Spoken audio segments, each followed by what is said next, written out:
Ça y est, Donald Trump est élu et Elon Musk aussi d'une certaine manière. Et avec ces deux-là au pouvoir, on risque de voir un énorme bouleversement dans le monde des nouvelles technologies. Parce que oui, Elon Musk est ministre, mais c'est Donald Trump qui risque de faire le plus de dégâts ou en tout cas le plus de bouleversements dans ce monde-là. Alors il y a des fantasmes et il y a des attentes assez justifiées et probables. Moi je parlerai que de ça, Je suis pas là pour parler fantasmes. On sait que Trump a du mal avec la concurrence. Et les concurrents des États-Unis, c'est qui? C'est la Chine, en gros. Durant son premier mandat, Trump avait déjà fait énormément de mal à la Chine en inscrivant plusieurs de ses entreprises sur liste noire américaine, ce qui interdit en gros toute collaboration avec des entreprises américaines. Et si vous vous souvenez bien, c'est comme ça que Trump avait détruit Huawei sur le marché de la téléphonie mobile. Bref, la Chine risque d'être la première à se faire taper dessus, mais l'Europe aussi, on est juste derrière. Une chose est sûre, c'est que Donald Trump n'hésitera pas à taxer à mort les entreprises européennes si elles ne cèdent pas à son chantage économique. Tout ça dans le but de favoriser l'économie et les entreprises américaines uniquement, évidemment. Et puis il y a un truc que les Américains n'aiment pas beaucoup non plus, ce sont les régulations et les textes de loi européens. Apple est déjà allé chouiner dans les jupons de Donald Trump pour se plaindre de la régulation européenne trop forte, ouin. Donc on a un peu peur que Donald Trump s'empare du dossier et demande des dingueries à l'Europe, du genre Apple ne doit pas payer sa facture de plusieurs milliards. Je parie malheureusement sur le fait que Trump va énormément travailler à détricoter la régulation européenne. Mais là on parle de décisions qui sont stratégiques et rationnelles. Et Trump, il est pas tout le temps comme ça. Trump, il adore les gens qui l'adorent et il déteste les gens qui le détestent. Et ça semble bête comme ça, mais ça va dicter énormément la politique qu'on peut attendre de lui. Par exemple, des entreprises comme Google et Facebook n'ont pas hésité à critiquer Donald Trump à l'époque. Et bien qu'américaine, Donald, ça lui a pas plu du tout. Il a menacé de démanteler Google, il a aussi appelé les Américains à consommer plutôt TikTok que Facebook pour diminuer les parts de marché de Zuckerberg, bref, des caprices de bébé. Et vous savez qui a tout fait pour faire élire Donald Trump et se mettre à l'abri? C'est Elon Musk et son Twitter qui ne risque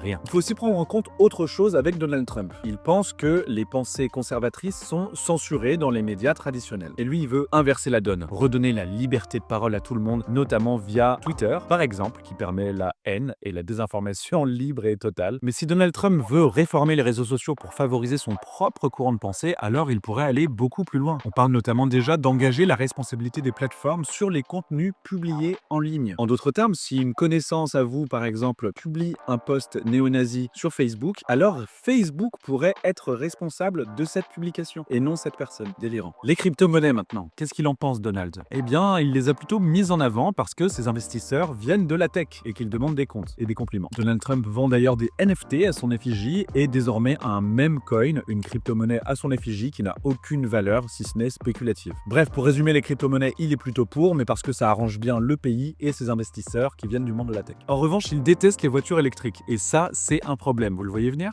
Donald Trump doit beaucoup de sa victoire à Elon Musk. C'est comme ça. Elon Musk, c'est Tesla, c'est donc la voiture électrique. Donald va donc vivre un conflit entre son projet de relancer la voiture thermique et pouvoir laisser de la place à Elon Musk et sa voiture électrique. Et quand je vous disais qu'Elon Musk était à l'abri tout à l'heure, il est peut-être pas à l'abri que Donald se retourne contre lui au niveau industriel. Peut-être qu'il favorisera le modèle thermique, la relance des voitures thermiques plutôt qu'électriques. On sait pas encore. En revanche, s'il y a bien une entreprise qui risque de prendre cher, c'est eux. Oui, la NASA. Parce que désormais, c'est SpaceX qui va récolter tous les contrats, c'est sûr. Il est peu probable que Donald Trump laisse une concurrence émerger à ce niveau-là, qu'elle soit même américaine ou européenne ou étrangère, n'en parlons même pas. Enfin, last but not the least, of course, l'intelligence artificielle. Qu'est-ce qu'il en pense Donald Trump? Il pense que ça peut ramener beaucoup d'argent si ça n'est pas du tout régulé comme tout le reste finalement. Il compte remettre fin à la régulation de l'IA proposée par Joe Biden et d'autres gouvernements. Il veut laisser des géants comme par exemple Elon Musk faire tout ce qu'ils veulent pour favoriser l'avance des États-Unis à ce niveau-là. Bref, on peut résumer la politique de Donald Trump sur la tech en 3 points finalement. 1. Il va favoriser à mort ce qui rapporte de l'argent aux États-Unis et uniquement les États-Unis en tapant sur les pays étrangers s'il le faut. 2. Il va probablement tout faire pour déréguler ou en tout cas déstabiliser l'Europe pour qu'il y ait moins de lois, moins de textes, moins de contrôle, plus de pouvoir pour les États-Unis encore une fois. Et 3.